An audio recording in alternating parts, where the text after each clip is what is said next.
घ्यायचंय.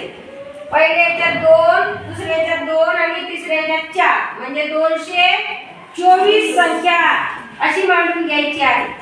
आता ह्या 2 ला 2 रेषा ओढायच्या, ह्या खालच्या 2 च्या 2 रेषा ओढायच्या आणि 4 च्या 4 रेषा ओढायच्या.